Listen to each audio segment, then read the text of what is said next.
The laugh dropped out of the yard like someone hit pause. String lights hummed, the grill clicked and our neighbors froze with paper plates in hand. Lying back in the Adirondack, I had one eye on the ribeye and one on Lauren. She held her glass high like she was auditioning for a speech club. I found myself, she announced, cheeks pink from the heat or the wine. And I'm ready to let things go, including the marriage. Someone snorted, thought it was a joke, then realized it wasn't. The snort died awkward. I set the beer on the ledge, wiped my hands on a towel, and walked over.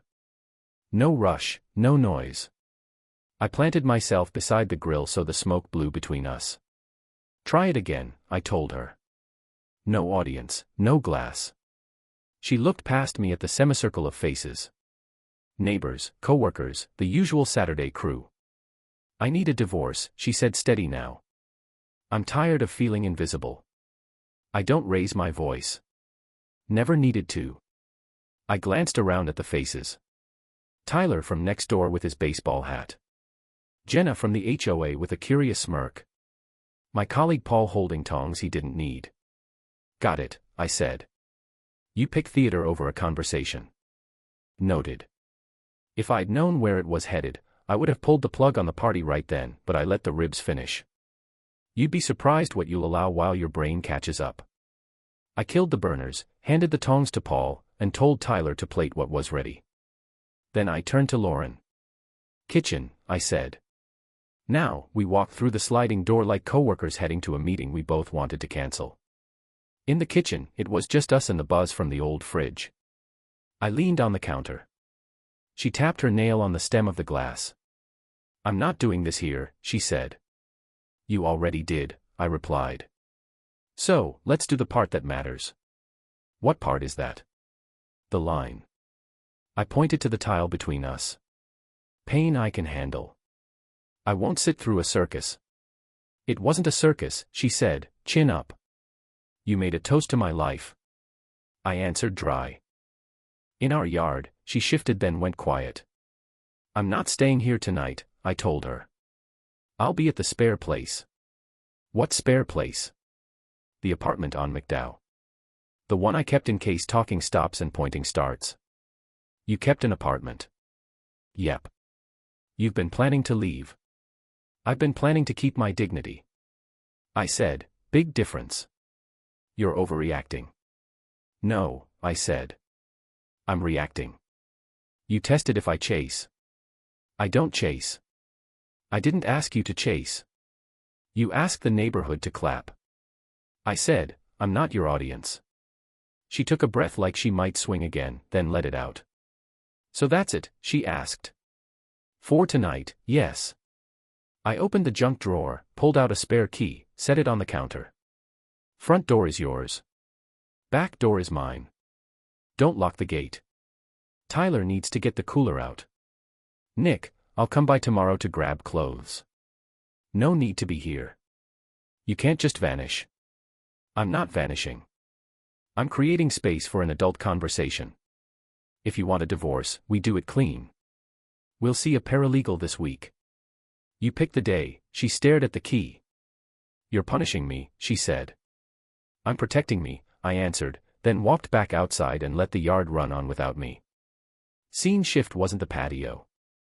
It was the balance. I cleared my plate from my own life. The apartment was a small box off McDowell with laminate floors, a couch I never liked, and a coffee maker that worked better than any therapy I've seen recommended. I set my bag down, sent a group text to the barbecue chat. Thanks for coming. We'll wrap early. Be safe getting home. 30 seconds later, Jenna pinged privately. Everything okay? Everything honest, I wrote. We'll handle it. Tyler, want me to swing by? Get the cooler. Leave the ribs. He sent a thumbs up. At dawn, I did what I know. Structure. Gym at 6. Silent phone. Row press. Run. No drama. Then shower. Black coffee in the office. Scottsdale tech firm with open ceilings and fake plants. The desk knew me better than anyone. Paul leaned on my cubicle wall. Casual like he's asking for a pen. You good? he asked. I will be, I said. She did it in front of everyone. She did, I answered, booting my computer. So, we'll do the paperwork in front of a notary. You want me to keep people off your back? You can tell whoever asks that I'm fine, I said. And that I'm not discussing it in the break room. Copy that, he said, then added with a crooked grin. Want the project with the Phoenix rollout? It's yours if you need distraction. I'll take it, I said. Busy beats wounded. That night, I sent Lauren one message. Paralegal. Wednesday, 3:00 p.m. Mesa. Address attached. She read it. No reply. That was an answer in its own way. Wednesday, I sat in the little office that smelled like toner and cheap candles. The paralegal, Shelley, 40s, efficient, one of those people who never loses a pen, had the forms ready. She coming? Shell asked. Supposed to checking the door again. 3:00 turned to 3:20. Shelley cleared her throat. I can notarize your signature now, she said. Well, need hers later. Do it, I said. Let's not waste time. I signed. Lauren didn't show, didn't text, didn't call. Walking out, I made the first hard conclusion. She loved the headline, not the work. She threw divorce into a crowd to see who'd hand her a medal. But the forms, that's boring. Responsibility always is. I put it in my phone like a task. No chasing, no follow-ups. Next step, separate the everyday tangle. I moved my direct deposit to a single account. I cut my name off the utility autopay and set my half to manual. I canceled the housekeeper and lawn guy under my card with a quick note to Lauren. Vendors are off my accounts as of Friday. If you want them, fine. If not, I'll mow this week and we'll pause after. Her response came late. So, you're punishing me with chores now? I typed, deleted, then sent, I don't punish. I budget. 2 days later, she showed up at the apartment unannounced with a Trader Joe's bag and that guilty sweet tone people use when they're selling a timeshare. I brought dinner, she said, holding up a casserole like a white flag. I eat, I replied. Thanks. So, you're really doing this separate money thing, she asked, looking around the small place like it offended her. Already done. That's aggressive. It's adult. I said we're either partners or we're not. If we're not, I'm not underwriting your schedule. I never asked you to, she said and set the casserole down. Can we talk? We can trade information, I said. That's how you see it. That's how it is. I freaked out, she offered softer now. The last few months, I felt stuck. You're allowed to feel stuck, I said. You're not allowed to make our yard your stage. I'm sorry about the party, she said, eyes on the cracked countertop. I got carried away. That apology can live here, I told her, tapping the laminate. But the consequence still lives here. I pointed to the door. You're cold, she whispered. I'm consistent, I said. We can meet the paralegal again next Tuesday. Your pick of time. I'll send times. She nodded like she'd give me that and left the casserole. Illusion of care. Measured, tasty, and meant to buy time. Next Tuesday, no show again. No text. I crossed out any lingering doubt with a Sharpie. Then I did my calendar like someone changing a lock. Mornings, training, and breakfast alone. Nights, work, a quick run at the canal, then a sandwich at the kitchen island in silence with a notebook. I wrote lists. What I keep, what I sell, what I replace. Small things, towels, coffee cups, the comfortable chair the dog used to steal. I also took one step on a field that wasn't mine. HR, emergency contact. I told Kendra and HR, switch me from spouse to my brother Nate. You sure? She asked, clicking. Yes. Benefit status. Leave as is until papers are signed, I said. But I want everything in a folder. No surprises. You got it, she said, friendly with the tone of someone who has watched people not be ready. If you need resources, I have a gym and a phone, I said. That's enough. A week later, I slid into a booth at a greasy spoon near Indian school. I'd picked it because nobody from our circle goes to places with cracked vinyl. The waiter poured coffee without asking. Nick. A voice came from the next booth. I turned.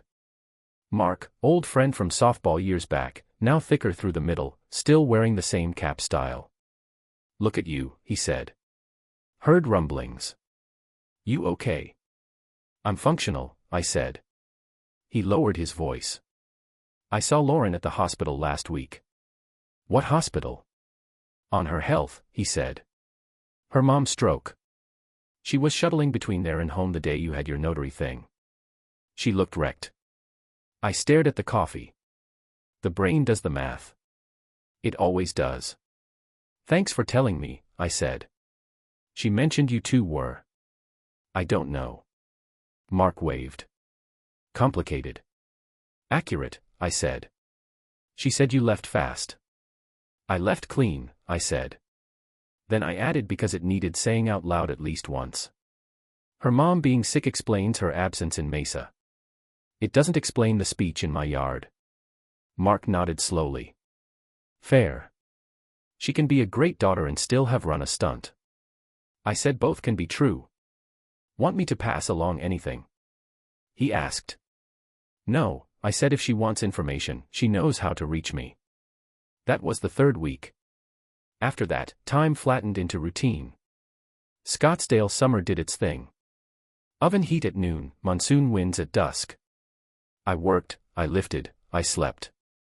On Saturdays, I hiked McDowell early before the tourists. In the evenings, I sat on the apartment balcony with a radio and let the neighborhood sound like background. Every few days, I swung by the house when she wasn't there, pulled weeds, emptied the mailbox, and left the gate the way I found it. A month and a half later, Tyler texted, birthday on the roof next Friday. You in? Yeah, I wrote. I'll bring the cheap chips no one wants. Bring your dry humor, he replied. We're short. The roof was downtown, one of those apartment buildings with views of the lit-up city and a hot tub nobody used. People moved around with plastic cups. I was leaning on the railing with Paul arguing about football when I felt the shift behind me. The awareness you get when a room changes temperature. Hi, Lauren said. Evening, I answered casual. She looked good in that calculated way. Hair brushed within an inch of its life. Easy dress, nothing extra. She glanced at Paul, then back to me. Can we talk? Short is better, I said. She exhaled like she'd been practicing. I disappeared, she began. I did everything wrong. I didn't bail her out. I'm sorry about the yard and the no-shows. I chose the wrong way to make a change. You tested your power, I said. You like the echo. She flinched but kept going. I thought I had to be bold or I'd drown. It got away from me. I nodded. Tyler wandered over. Took one look at our faces and angled himself to be a witness without pretending he wasn't. So, she said, lifting her chin. Are we done? Technically, we're still married, I said. Practically, we're separate. It's time to finish clean. Paralegal is flexible. Pick a day. You always make everything sound like a schedule, she said. Schedules get finished, I replied. Can we take a beat first, she asked. Talk, not sign. We can talk while we sign. I said, Nick, Lauren. I cut in friendly. I'm not angry. I'm resolved. She looked past me like the city lights held a better answer. I miss you, she said. Quiet. I miss the us that respected each other, I said. That version isn't in the room. She swallowed. Tyler coughed into his fist and wandered off. Mercy move. That doesn't mean it can't come back, she tried. It means I'm not trying to resuscitate it on a rooftop, I said. Call Shell. I'll be there. She left me with a nod that tried to be strong and landed somewhere near tired. That was illusion number 2. Warmth after the boundary. It came with open palms and careful phrases. I didn't buy stock in it. The next week, I started living like the apartment was permanent. Upgraded the mattress, bought a proper skillet, threw out the ugly couch, and dragged in a second-hand leather one I could live with. Quiet wins, no fanfare. Emma showed up in my life without effort. Freelance editor. We'd bumped into each other twice at the same coffee shop. First time, I overheard her rearranging a sentence on her laptop out loud like the words were furniture. Second time, we traded knots. Third time, we ended up in a real conversation because the barista mixed up our cups. "You're the guy who doesn't use sugar," she said, sliding mine across. "And you're the one who acts out punctuation," I replied. "Guilty," she said. "I'm Emma Nick." We kept it light. Music, podcasts, hikes at reasonable hours. No speeches, no rescue fantasies. When she laughed, it didn't feel like payment for anything. One afternoon, we were at a cafe off Indian Bend. She was showing me a paragraph. She tightened like a good knot. "That's better," I said. "You turned 5 sentences into 3 and didn't lose the punch." "You say that like it's normal," she said. "It should be. Look at you two." The barista teased, fixing the language. I smiled. Then I felt the temperature change again. I didn't need to turn my head to know. Lauren was at the next table, a magazine open, eyes flicking over the page without seeing it. Emma noticed the shift in me and followed my glance. She looked back at me. "Friend," she asked. "History," I said. "Do we leave?" She offered. "No," I said, "we finish our coffee." Lauren moved her spoon in her cup like she was stirring conflict. She didn't speak. She wanted me to approach. Let her steer the scene. Ask how she's doing. Give her the stage. I gave nothing. The moment belonged to me. We paid. We left. Emma didn't ask for details. That told me all I needed about her. A couple of weeks later, Lauren texted. "Just coffee." She wrote, "No pressure. Our old spot. Wednesday 4. Okay." I sent. Not to revisit, to end. When I got there, she was already at the corner table. 2 cups on the table, the cheap sugar packets, and a neat stack. She didn't do small talk. "I made it a show," she said. "You were both an audience and a target. I'm sorry. For real." I listened. That was my part. I wasn't invisible, she went on. I was loud. I made myself the whole point. It felt like power. "It wasn't," I said. "I know," she answered. "I thought if I went public, I'd feel brave. I just felt empty. And when Mom got sick, I hid behind it." "That's your admission." I said, accepted. "Does it change anything?" She asked. "No," I answered. She blinked slow like she'd rehearsed lines that assumed I'd say maybe nothing. She pushed. "I accept the apology." I said, "It doesn't undo the yard or the no-shows or the drive-by surveillance at cafes. We finished this with a signature. You really can switch it off." She said, a mix of awe and blame. I switched it to safe. I said, "For both of us. Can't we try?" "No," I said. She looked down. "I deserve that." "I'm not dealing in deserved." I said, "I'm dealing in done." I slid a 20 under the salt shaker, stood and picked up my keys. "You're just going to walk out?" "I told you my rule in the kitchen." I said, pain. "I can handle circus." "I will not." I pushed the chair in. "Thanks for the apology, Nicholas." "Lauren," I returned. "Good luck." I left. Not fast, not slow, just final. The steps after were logistics and clarity. I booked Shell for Friday. Lauren showed up this time. Quiet, hair pulled back, a pen in her hand. No theatrics. We signed what needed signing. We set dates for the rest, property, accounts, timelines, no open doors, no halfway words like maybe later. Before I walked out, I set a rule that mattered to me and to the circle we shared.